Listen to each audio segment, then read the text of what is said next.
ETF index mutual funds నేర్చుకుని stock మార్కెట్లో రాణించాలనుకుంటున్నారా? వెంటనే ఈ నెంబర్కి కాల్ చేయండి. నమస్తే రమగారు. నమస్తే జయ.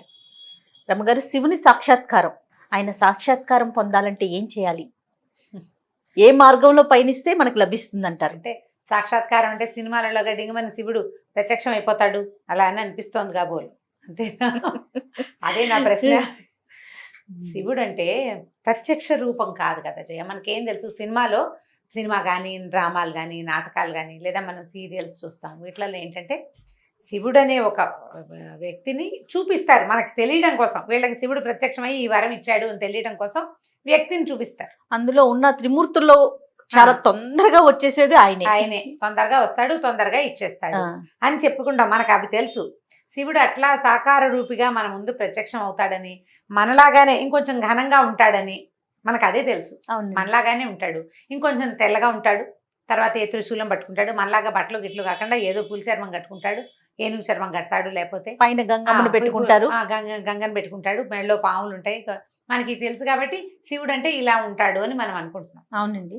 నిజానికి శివుడు ఇలా ఉంటాడా గ్యారంటీగా మనకు తెలుసా?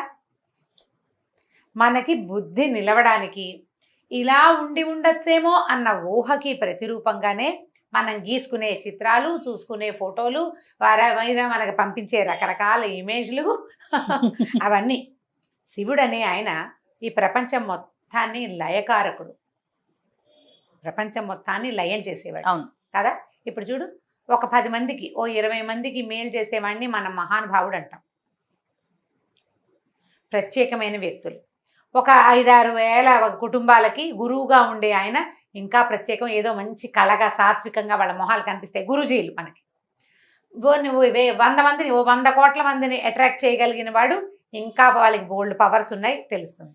మొత్తం ప్రపంచంలో ఉన్న ప్రాణికోటి అందరికీ ఆజ్ఞ జారీ చేయగలిగేవాడు మనలాగానే కాళ్ళు చేతులతోటి ఉంటాడమ్మా. ఇలాగే ఉంటాడా? ఇలా ఎలా ఉంటాడు? అలా ఊహించకూడదు అసలు. మనకి బుద్ధి నిలవడం కోసం ఏర్పడిన రూపాలు ఇవి. నీ దృష్టి భగవంతుని యందు నిలవడం కోసం మొదటి ఇప్పుడు ఊరికే గోడకేసి చూస్తూ ధ్యానం చేయండి అన్నారనుకో, గోడకేసి చూస్తుంటే అలా పోతూ ఉంటుంది కన్ను. అదే అక్కడ ఒక చుక్క పెట్టారనుకో, ఆ చుక్క కేసి చూస్తుంటే మెల్లిగా ఏమైతే అలా చూస్తున్నాం అనుకోండి. ట్రై చేసి ప్రతి వాళ్ళు చూడండి, తెలుస్తుంది. ఇప్పుడు నేను నీ కేసు చూస్తున్నా, నీ బొట్టు కేసు చూస్తాను అనుకో, కాసేపు అయ్యాక నీ బొట్టు ఇట్లా పెద్దదైపోయినట్టుగా తెలుస్తుంది.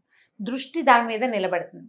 ఒక చుక్క మనని ఆకర్షించి దృష్టిని నిలబెడుతుంది. ఇది సాధారణంగా తెలిసింది. అవునండి. ఇప్పుడు ఒక చక్కటి రూపం, నీలము తెలుపు కలిసిన ఒక అందమైన స్వరూపం, చక్కటి ముఖం, సగం అరతెరిచిన కళ్ళు, పైన ఒక్క కన్ను బొమ్మ, ఆయన పెదిమలు నవ్వుతున్నాయేమో, మన కోసమే నవ్వుతున్నాయేమో అనిపించేంతటి చక్కటి నవ్వు. ఆ మెడలో మామూలు వాడెవ్వడూ ధరించలేని మహాపన్నగం ఒకటి ఉంటుంది. ఈ మెడ భాగం అంతా నీలంగా ఉంటుంది. మీకోసమే నేను ఈ విషయాన్ని స్వీకరించానని చెప్తున్నట్టు.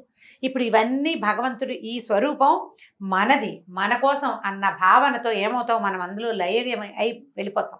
మన దృష్టి అందులో లీనమైపోతాం. దానికోసమని ఈ స్వరూపాన్ని చిత్రించారు.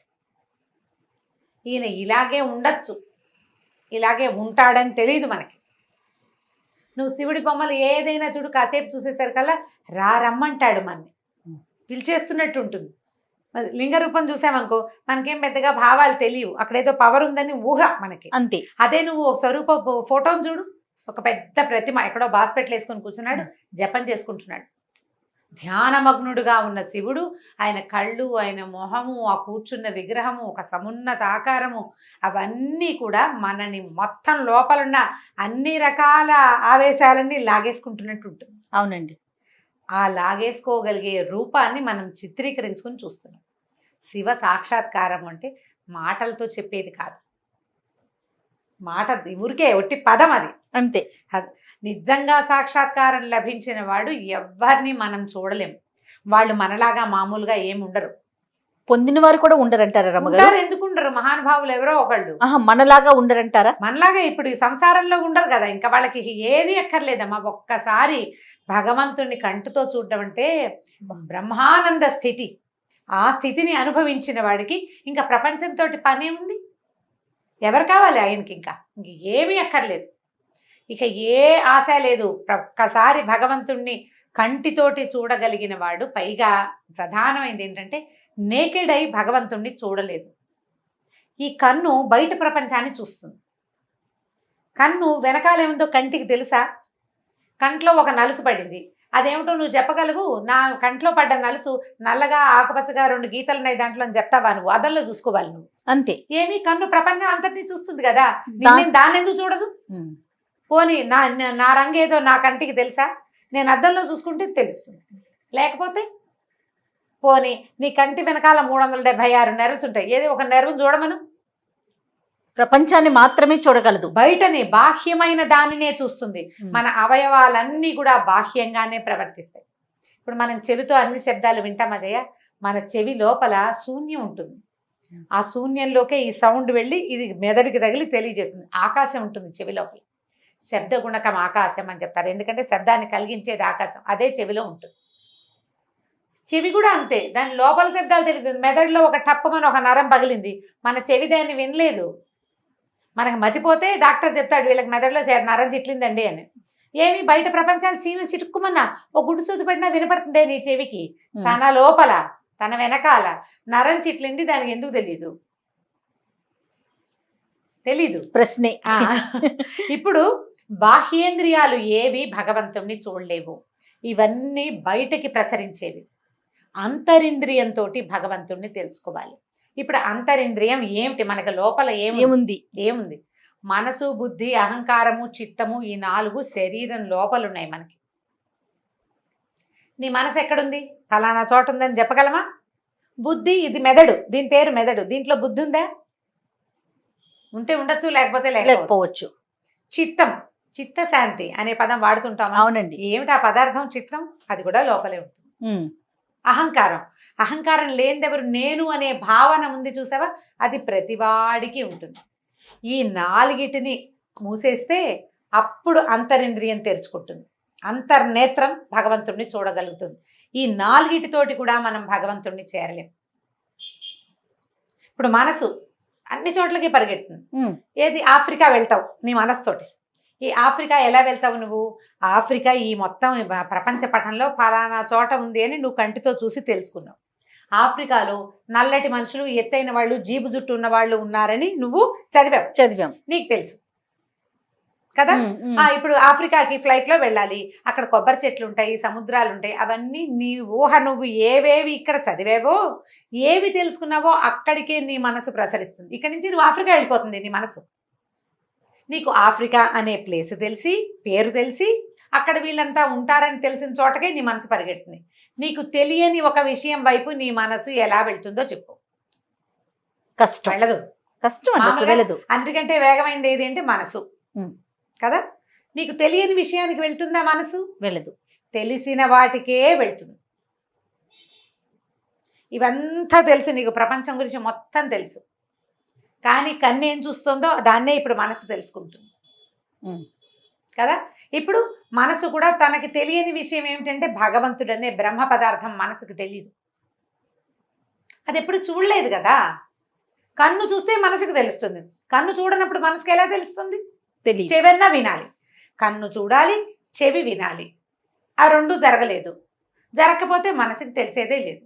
సో ఇప్పుడు మనసుతోటి కూడా మనం భగవంతుడిని చేరలేం, లాభం లేదు. మరి దేంతో వెళ్తావు భగవంతుడి దగ్గరికి? ఈ మనసు, బుద్ధి, అహంకారము, చిత్తము, ఈ 4 కూడా ప్రస్తుతపు జీవితాన్ని ముందుకు తీసుకెళ్ళటానికే మనకు ఉపకరిస్తాయి. కొత్త విషయాన్ని, జ్ఞానాన్ని పెంపొందించుకోవటానికి ఉపకరిస్తాయి. భగవంతుని చేరాలంటే వీటిని మాన్పాలి, వీటిని తగ్గించుకోవాలి, వీటిని వదిలిపెట్టేసేయాలి, మనసుని దాటి ప్రవర్తించాలి. ఇప్పుడు ఈ 4 అనుకుందాం. మనకు మామూలుగా ఇంద్రియాలు ఉన్నాయి. ఏమేమిటి? జ్ఞానేంద్రియాలు, పంచ జ్ఞానేంద్రియాలు, పంచ కర్మేంద్రియాలు, జనరల్గా తెలిసినవే కదా. కన్ను, ముక్కు, చెవి, నాలుక, చర్మం. ఓకే. అక్కడి నుంచి కాళ్ళు, చేతులు, లోపల ఉండే రహస్యవయవాలు, ఇవి మొత్తం కలిపి 10. అంతే కదా. అవునండి. ఈ 10 తోటి మనం అన్ని రకాల ప్రవర్తనలు చేస్తాం. అవును. ఇవి 10, లోపల ఉన్నవి 4. మనసు, బుద్ధి, అహంకారము, చిత్తము 4. వీటితో పాటు ఈ 14తోటే మనిషి ఉంటాడు ఇప్పుడు ప్రస్తుతం. ఎవడైనా సరే, నువ్వు నేను కూడా సమస్తమైన వాళ్ళు. అంటే ఇప్పుడు చెయ్యే నేనా? చెయ్యి నేనేనా? మీలో భాగం. భాగం. కాలు నేను కాదు, చెవి నేను కాదు, ఈ ముక్కు నాలుక ఏది నేను కాదు, ఇవన్నీ కలిపి నేను. అంతే. అవును. ఆ. ఇప్పుడు నేను మరణించాను అనుకుందాం. ఆ, ఈ నేను అనే వ్యక్తి మరణించాడు. వీడి శరీరం అంతా ఇక్కడే ఉంటుంది. వీడి పంచ జ్ఞానేంద్రియ పంచ కర్మేంద్రియాలు రోడ్డు మీద ఇక్కడే కనపడతాయి మనకి. వీడు ఇక్కడే ఉన్నాడు కాబట్టి వీడి మన చిత్తం అతీతము మనసు అహంకారము బుద్ధి వాడిలోనే అక్కడే ఉండాలి కదా. కానీ వీడు ఎందుకు కదలడు? దేనివల్ల వీడు కదలటం లేదు? ఇంతకుముందు దేనివల్ల కదిలాడు, ఇప్పుడు దేనివల్ల కదలటం లేదు? ప్రాణం లేకపోవటంతో. ఇప్పుడు ప్రాణం అనే వస్తువు ఏమిటి? ఈ ప్రాణం ఎక్కడికి వెళ్ళింది? ప్రకృతిలో కలిసిపోయింది. ముందు ఎక్కడి నుంచి వచ్చింది? ప్రకృతి నుంచే వచ్చింది. ఇప్పుడు ఆన్సర్లు కరెక్ట్గా ఉన్నాయి నీ దగ్గర. ప్రకృతిలోంచి వచ్చిన ప్రాణం ఒక ఇంత చుక్కలోకి ప్రవేశించి వాడిని ఇంత ఇంత ఇంత ఇంత ఇలా చేసి కాళ్ళు చేతులు అన్నీ వచ్చేలాగా చేసి ఇంత వాడిని చేసి బయట పెట్టింది. ఇంతవాడు అంతవాడయ్యాడు. తర్వాత ఇలా వంగిపోయాడు, తర్వాత వెళ్ళిపోయాడు, తర్వాత వెళ్ళిపోయాడు. ఇప్పుడు వీడికి ఇంతగా ఉన్నప్పుడు ఇంతగా ఉన్నప్పుడు ఒకడే కదా? అవునండి, ఒకడేనా? ఇప్పుడు వీని ఇంత నుంచి ఇంత దాకా వాడితో పాటే ఉన్నది, ఇప్పుడు ఎక్కడికో వెళ్ళిపోయింది. వెళ్ళి ఏం చేస్తుంది? అది మళ్ళీ ఇంతలోకి ప్రవేశిస్తుంది. ఎక్కడో ఆ జీవం ఎక్కడో ప్రవేశిస్తుంది. ఖచ్చితంగా ప్రవేశిస్తుంది అమ్మగారు. తప్పేది లేదు. ఎప్పుడు ప్రవేశించదు అనే దాని మీద మనం మాట్లాడుకోవాలి. ఇది తప్పనిసరి. ఇందులో ఏ మార్పు లేదు. నువ్వు మనిషిగా పుడతావా, జంతువుగా పుడతావా, క్రిమికీటకాదులుగా పుడతావా, నువ్వు ఎలా పుడతావు అనేది నువ్వు ఇప్పుడు చేసిన కర్మలు, ఇంతకుముందు చేసిన కర్మల మీదే డిపెండ్ అయ్యి ఉంటుంది. మన కర్మల మీదే. ఖచ్చితంగా. ఈ కర్మ సిద్ధాంతమే భారతీయ తాలూకు అస్తిత్వ సిద్ధాంతం. ఇదే భారతీయ అస్తిత్వం. కర్మ సిద్ధాంతమే భారతీయుల ప్రధానమైన సిద్ధాంతం. ఇవాళ నువ్వు ఒప్పుకోకపో. మేము ఒప్పుకోమండి, మేము ఒప్పుకోము. ఒప్పుకోవద్దు. ఒప్పుకోకపోయినా తప్పేది లేదు.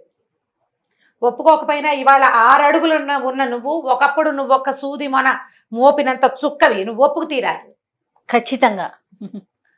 సృష్టి ఇప్పుడు సూది మనం మోపినంత చిన్న డ్రాప్ నుంచి నువ్వు ఇంత వాడివి అయ్యేందుకు నువ్వేం చేసావు? నువ్వేం చేయలా. నీ లోపల కదులుతోంది ఆ ప్రాణం. అది నీతో ఉంది కాబట్టి ఉన్నావు నువ్వు. అది నీతో ఉంది. ఇప్పుడు ఆ ఉన్నదే భగవంతుడు, అదే శివుడు. అది మనతో ఉన్నంత కాలం మనం ఉంటాం. అంతా నాదే. మరి ఎందుకు గుర్తించలేకపోతాం అంటారు? దాన్ని విష్ణుమాయ అంటారు. ఇప్పుడు భగవంతుడు ఈ మాయ ఆవరణతోటే మన కథ నడిపిస్తాడు. జయ, నేనే దేవుణ్ణి నీకు మొదటి రోజునే తెలిసిపోయింది, అందరికీ తెలిసిపోయింది. పుట్టగానే నేను దేవుణ్ణని తెలిసిపోతే సృష్టి ఎలా ముందుకెళ్తుంది? ప్రపంచం ఎలా నడుస్తుంది? ఒక్కొక్కడు తెలుసుకుంటాడు. జనన మరణ చక్రాన్ని దాటుకుంటూ వెళ్తాం. ప్రతివాడికి తెలుస్తుంది. కొంతమందికి 1,00,000 జన్మల తర్వాత తెలిసేవాడు కూడా ఉంటాడు. కొద్ది జన్మల్లోనే తెలుసుకోగలిగిన వాడు కొంతమంది ఉంటారు. అంటే ఇప్పుడు మనిషిగా పుట్టడానికి ముందు మనం ఎవరం అంటే జంతువులుగా ఉండుండొచ్చు, ఇంకేదోగా ఉండొచ్చు. పరిణామ క్రమంలో వాటి నుంచి చిన్న కీటకాల నుంచి లేదా చిన్న చేప నుంచి అట్లా అట్లా అట్లా మారుతూ మనకు మానవ జన్మ లభించింది. ఈ లభించిన దుర్లభమైన మానవ జన్మని మనం ఉపయోగించుకోవాలి, ధర్మాచరణ చేయాలి. ఇప్పుడు ఈ ధర్మం అనగానే ఒక్కొక్కళ్ళది ఒక్కొక్క ధర్మం కదా. మళ్ళీ ఇందులో బోల్డని జాతులు, మనం ఇప్పుడు చెప్పుకుంటున్న కులాలు, బోల్డని సిద్ధాంతాలు, ద్వైతము అద్వైతము, ఇంకొకటి బుద్ధిజము, జైనిజము, ఎన్నో ఇప్పుడు ఇంకా చాలా ఉన్నాయి. వాటితో పాటు మధ్య మధ్యలో కొంతమంది గురుగారులు వాళ్ళ సొంత సిద్ధాంతం ఒకటి ప్రవేశపెడుతుంటారు. వాళ్ళు ఉన్నారు సిద్ధాంతకర్తలు. ఎవరు చెప్పినా అల్టిమేట్గా చెప్పేది చివరికి ఇదే కదా జరిగేది.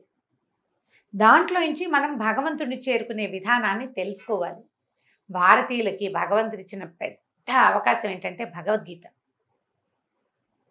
భగవద్గీతలో ఈ పరిణామ క్రమం స్పష్టంగా చెప్పబడింది. తాపీగా చదివి ఎవరి దగ్గరైనా అర్థం చెప్పుకుంటే బాగా క్లియర్గా తెలుస్తుంది. ఇప్పుడు ఇంగ్లీష్లో మీనింగ్స్ దొరికేసినాయి. నెంబర్ ఆఫ్ టైమ్స్ చదివితే మీ అంతటి మీకే తెలుస్తుంది. ఏమైనా డౌట్స్ వస్తే ఎవరినైనా అడగచ్చు. ఇప్పుడు భగవద్గీత అంటే ఇప్పుడు ప్రతివాడు భగవంతుని చేరాలంటే మనసు బుద్ధి చిత్తాహంకారాలన్నింటినీ మూసేయాలండి, ఇవన్నీ వదిలిపెట్టేయాలి, ప్రపంచాన్ని సర్వసంగ పరిత్యాగులయ్యి భగవంతుని తెలుసుకోవాలంటే అదేం సిద్ధాంతమేం లేదు. సర్వసంగ పరిత్యాగి అవగలిగేవాడు లక్షల్లో కోట్లల్లో ఒకడు ఉంటాడు. మిగిలిన వాళ్ళంతా ఈ సంఘంతోటే, ఈ ప్రపంచంతోటే, ఈ కర్మలన్నీ ఆచరిస్తూనే చక్కగా పెళ్లిళ్ళు చేసుకుని పిల్లల్ని చదివించుకుంటూనే భగవదర్పణం చేయాలి తాము చేసే కర్మలని. ఆ చేసిన వాడు స్లోగా కొన్ని జన్మల్లో భగవంతుడిని చేరుకోగలుగుతాడు. ప్రతి నీటి బొట్టు, ఆకాశం నుంచి పడిన ప్రతి నీటి బొట్టు సముద్రాన్ని చేరాల్సిందే. అట్లాగే మనం ప్రతి జీవి కొంతకాలానికి కొన్ని లక్షల ఏళ్ళకైనా సరే భగవంతుడిని చేరి తీరుతాడు. దానికి మన చేరక ప్రయత్నంగా ఇప్పుడు మానవ జన్మలో ఉన్న వారమంతా కూడా మన ప్రయత్నంగా ఏం చేయాలంటారు? ధర్మాచరణ. ఇప్పుడు అంతే. నీకేం చెప్పబడిందో నువ్వు అది చెయ్యి. ఇప్పుడు ఎలా ఎవరి ధర్మాచరణ? పాత్రని వాళ్ళు పోషించాలి. పోషించటము, ఎవరి పాత్రని వాళ్ళు పోషించడం. మనం ఒక ధర్మబద్ధంగా. కుటుంబంలో ఉన్నాం. మన కుటుంబానికి ఒక పద్ధతి, ఓ పందా ఉన్నాయి. నీ కుటుంబానికి ఏ పద్ధతి లేదు, ఎవరినో ఒక గురువుని ఆశ్రయించు, అతని బంధాన్ని అనుసరించి ముందుకు తీసుకెళ్ళు, ఇతరులకి సహాయం చేయి. నువ్వు నీ దగ్గర 4 ముద్దలు అన్నం ఉంటే ఒక ముద్ద ఆకలి కొన్నవాడికి ఒక ముద్ద పెట్టు. 4 పక్షులు మీ వాకిట్లో తిరుగుతుంటే 2 గింజలు ఆ పక్షులకు వెయ్యి. ఓ దేవాలయానికి వెళ్ళు, భగవంతుని ప్రార్థించు. ఈ ప్రపంచంలో ఉన్న శక్తి అంతటిని వాడుకోమని నాకు ఇచ్చావు ప్రత్యక్ష నారాయణమూర్తి అని సూర్యుడికి దండం పెట్టు. కార్తీక మాసం, మాఘమాసం స్నానం చేస్తావు చెయ్యవు, ఎలాగోలాగా ఉండు, కనీసం నువ్వు ఇతరులకి సహాయం చెయ్యి. దానివల్ల నువ్వు చేసే చాలా చెడు పనుల నుంచి నీకు కర్మక్షయం కలుగుతుంది. ఆ కర్మలన్నీ తగ్గిపోతాయి. నీకు మంచి సుకర్మలు పెరుగుతాయి, కుకర్మలు తగ్గిపోతాయి. ఇతరులను మోసం చేయకు, పరుల ధనాన్ని అపహరించకు, పరోపకారం చేయడానికి ప్రయత్నం చేయి. పెద్ద ధర్మాచరణ అందరికీ కుదరదు జయ. మేము చేస్తున్నామని నిన్ను చేయమని ఎవరైనా ఎలా అంటారు? నీకు కుదిరింది, నీకు అవకాశం ఉంది, నీ బుద్ధి దాని యందు నిలిచింది. కొంతమందికి నిలుస్తుంది బుద్ధి, రోజు గుళ్ళోకి వెళ్ళాలి, కుదుర్చుకుంటారు. వాళ్ళకి ఇంట్లో కుదురుతుంది, వాళ్ళకి అవకాశం వస్తుంది, వాళ్ళ బుద్ధి కుదురుతుంది. కొంతమందికి అవకాశం ఉండదు, బుద్ధి కుదురుతుంది. కొంతమందికి బుద్ధి కుదిరిన ఏ అవకాశము ఇవ్వరు భగవంతుడు. గుళ్ళోకి వెళ్ళడానికి ఏ అవకాశము ఉండదు. ఏదైనా ధర్మం చేద్దాం, పూజ చేసుకుందాం, పునస్కారం చేసుకుందాం అంటే ఒప్పుకోరు ఎవరు, చుట్టుపక్కల వాళ్ళు. వాళ్ళకి వేరే ధర్మాలు ఉంటాయి. వీడి బుద్ధి ఇట్లా ఆగుతుంది. ఈ పెనుగులాటతోటే సరిపోతుంది. పెనుగులాడద్దు. అవకాశం ఉన్న చిన్న మంచి పనినైనా చేయండి. దేవాలయానికి వెళ్తాం, ఒక దీపం పెట్టుకోండి. దేవాలయాల్లో ఇతరులను నిందించకండి. తప్పకుండా ఏంటి మీరు అలా మాట్లాడకండి, దుర్భాషలు ఆడకండి, ఇతరులను నిందించకండి. ఇవన్నీ ధర్మాలే. ఇది చేస్తూ క్రమంగా ఇప్పుడు ఈ జన్మలో ఇప్పుడు మనం ఉన్నావా, ఇప్పుడు గనక నువ్వు ఇతరులకు సహాయపడు, ఇబ్బంది పెట్టకుండా ఉండు. కనీసం ఎవరికైనా అవసరమైనప్పుడు ఒక 10 రూపాయలు ఇవ్వు, ఒక మంచి మాట చెప్పు. నీ మాట సాయంతో వాళ్ళకి పని అవుతుందంటే మాట సాయం చేసేసేయి. ధనమే జీవితంగా భావించకు. ఎందుకంటే నువ్వు ధనమే జీవితంగా భావిస్తావు. ధనం చాలా అవసరం, అసలు నిర్వివాద అంశం అది. డబ్బులు లేకపోతే ఎలాగా? కానీ డబ్బులే ఉన్నా కుదరదు కదా. అది డబ్బుల కోసమే ప్రయత్నం చేయొద్దు. అప్పుడప్పుడు కొంత ధర్మాచరణ కూడా చేస్తూ ఉండండి. అవకాశం ఉంది, కాలు చెయ్యి ఉన్నాయి, రోడ్డు దాటుతున్నారు, ఎవరికైనా చేయించుకుని రోడ్డు దాటిచ్చు. ఎవరో బ్యాగ్ మొయలేకపోతున్నారు, ఆ బ్యాగ్ తీసుకో. చిన్న చిన్నవే కదా మనం చేయగలిగిన. ఇలాంటి ఆచరణ చేస్తుంటే తరువాత జన్మలో ఈ ఆచరణ ఉంది చూసావా, అది వీడికి కొంచెం ముందుకు తీసుకెళ్తుంది.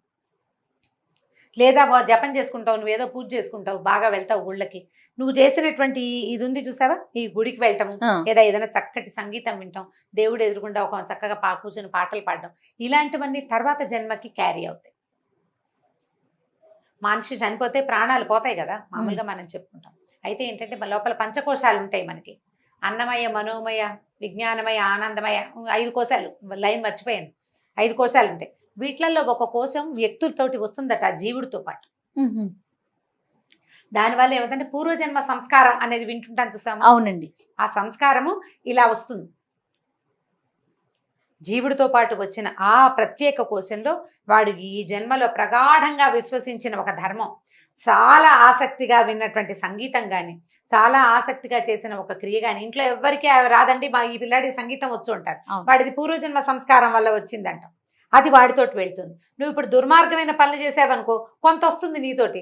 ఇంట్లో అందరు వెజిటేరియన్స్ అయితే నీకు ఒక్కడికి చేపలు చూస్తే తినబుద్ధి అవుతుంది, వదిలిపెట్టలేవు. ఆ మరణ సమయంలో కూడా నీకు చేపలే గుర్తొస్తాయి, అవే తినాలనిపిస్తూ పోయావనుకో, అది గుర్తు చేసుకుంటాం అనమాట మనం. కాబట్టి ప్లాన్డ్గా చేసుకోవాలి. ఇప్పుడు మనకు అవకాశం ఉంది, భగవంతుడు మనకి మనిషిగా పుట్టేందుకు అవకాశం ఇచ్చాడు. సాధ్యమైనంత దుష్ప్రవర్తన చేయకుండా సత్ప్రవర్తన చేయటానికి అవకాశాలు తీసుకోవాలి. శివ సాక్షాత్కారం ఎప్పటికో జరుగుతుంది. భగవంతుణ్ణి మనం తెలుసుకున్నాక ఇక మళ్ళీ పుట్టము మనం, మళ్ళా మనకి పుట్టుక లేదు, పునరావృత్తి రహితమైన తీయండి. దాన్నే ముక్తి లేదా మోక్షం అంటారు. అదే భగవంతుడిని చేరటం. ఇంకా అక్కడ చేరాక ఇక నువ్వు పుట్టేదేం లేదు. మళ్ళీ ఇంకోసారి యుగం మళ్ళీ మొదలవుతుంది కదా. ప్రపంచం అంతా మొదలయ్యేది ఇంకెన్ని తరాల తర్వాత, ఎన్ని యుగాల తర్వాత. అప్పుడు అందరితో పాటు నువ్వు వస్తావు. నువ్వు ప్రత్యేకమైన వాడివి కాదు. నువ్వు ప్రత్యేకమైన వాడు కాదు.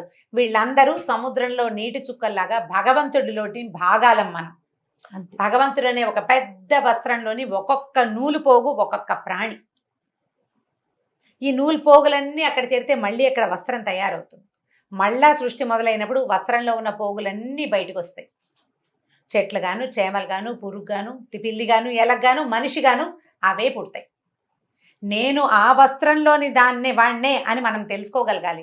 ఆ సముద్రపు నీటి చుక్కనే అని గనక మనకి తెలిసిందా, నాలాంటి వాడే నువ్వు కూడా, నా ఎదురుగుండా ఉన్నవాడు కూడా నాలాగానే ఒక భగవంతుని స్వరూపం. వాడి రూపం అలా ఉందంతే. నువ్వు మంచినీళ్ళు తెచ్చావు జయ, ఒక పెద్ద బిందె నిండా. నీళ్లు ఎన్ని ఉంటాయి? బిందెడు నీళ్లు. దాన్ని గ్లాసులో పోసావు, గ్లాసుడు నీళ్ళు. పోనీ చెంబులో పోసావు, చెంబుడు నీళ్ళు. ఇప్పుడు అన్నిట్లలో ఉన్నది ఏమిటి? నీళ్ళే. రూపమేగా మారింది. అంతే. ఆఫ్రికాలో నల్లగా ఎత్తుగా జీబు చుట్టుతోటి ఉన్నా వాడు దేవుడే. పోనీ ఇక్కడ యూరోప్లో చూస్తే ఎర్రగా పొడుగ్గా భలే అందంగా ఉన్నారు, బాగున్నారు అనిపిస్తారు, వాళ్ళు భగవంతుడే. నువ్వు నేను కూడా, మనతో పాటు పిల్లి ఎలక అన్నీ కూడా మన కర్మానుభవాలను బట్టి మనం ఎలా పుడతాము, ఎక్కడ పుడతాము అవన్నీ నిర్దేశించబడతాయి. ఇప్పుడు మనం చేసేదే మన తర్వాత జన్మకి కారణం అవుతుంది.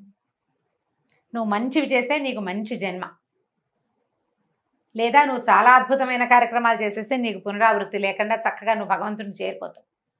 మనకు భగవద్గీతలో చెప్తారు, అంత్యకాలంలో మరణించే సమయంలో నన్ను తలచిన వాడు నా వంటి వాడే అవుతాడని చెప్పాడట కృష్ణుడు. ఎప్పుడు అంత్యకాలంలో ఎలా తలుస్తారు జయ? అంత్యకాలంలో అమ్మో అయ్యో కుయ్యో మొర్రో అంటారు ఎవరైనా. ఎప్పుడు తలుచుకుంటాం మనం? నీకు నిత్యం రామకృష్ణ అనే అలవాటు ఉంటే, చచ్చిపోయి ప్రాణం పోతుంటే రామా ప్రాణం పోతోందిరా అనొచ్చు. సడన్గా రామ ఎలా గుర్తొస్తాడు నీకు? రాడు. ఆ రామని, ఆ కృష్ణని, ఆ నారాయణుడు, ఆ గోవిందుడిని మనతోటి ఉంచుకోవాలి. అంటే నిత్యము నామపారాయణ చేయాలి, స్మరణ చేయాలి. లేదా మంచి మెథడ్ చెప్తాను జయ, ఇప్పటిదాకా ఎప్పుడూ చెప్పలేదు. పిల్లలకి చక్కగా దేవుడి పేర్లు పెట్టుకోండి. గోవింద, రామ, నారాయణ, కృష్ణ అని చక్కగా పిల్లవాడిని పిలుచుకుంటే ఆ పిలుపుతోటి ఉంటుంది. చచ్చిపోయేటప్పుడు పిల్లల్ని ఎలాగో తలుచుకుంటాం. ఆ పిలిచి పిలిచి పిలిచి కృష్ణుడు మనతోటి ఉంటాడు. మనం ఏం చేస్తాం ఇప్పుడు? యష్ మష్ కష్ అని ఇలా చివరక్షరాలు 2 అక్షరాలు ఉండాలి, 2వ అక్షరం హలంతం ఉండాలి. ఎలాగో అలాగా కొత్తగా పెట్టాలనుకుంటాం. అందులో మళ్ళీ ఒక అక్షరంతోనే పిలుస్తాం. కొత్త అక్షరంలోనే ఒకే అక్షరంలో పిలుస్తున్నాం. అదేదో సినిమాలో లీ అని పిలుస్తుంటారు వాడిని. లీ అనేది పిలిపేట విచిత్రంగా ఉంటుంది. లీ అని పే అని పిలుచుకోకుండా చక్కగా దేవుడి పేర్లు కనుక పెట్టుకున్నామంటే ఏం చక్కగా దేవుడి పేరుని పిలుచుకుంటూ ఉండొచ్చు రోజంతా. దీని మీద మొన్న కార్తీక పురాణంలో ఒక కథ కూడా ఉంది, అజామిళుడి కథ. అందులో నారాయణ నారాయణ అని పిలుస్తాడు. చచ్చిపోయేటప్పుడు కొడుకుని పిలుస్తాడు ఆయన. నారాయణ దూతలు వచ్చేస్తారు, విష్ణు పార్షదులు వచ్చి తీసుకెళ్ళిపోతారు అతను. కాబట్టి చక్కగా పిల్లలకి ఈ పేర్లు పెట్టుకోండి. భగవత్ సాక్షాత్కారం బహుసులువుగా జరుగుతుంది. మనకి ఇచ్చిన ఈ జన్మను ఉపయోగించుకొని తోటి వారికి మనం చేయగలిగినంత ఉపకారం చేయాలి. అంతే. రైట్ అమ్మగారు, నమస్తే. నమస్తే జయ.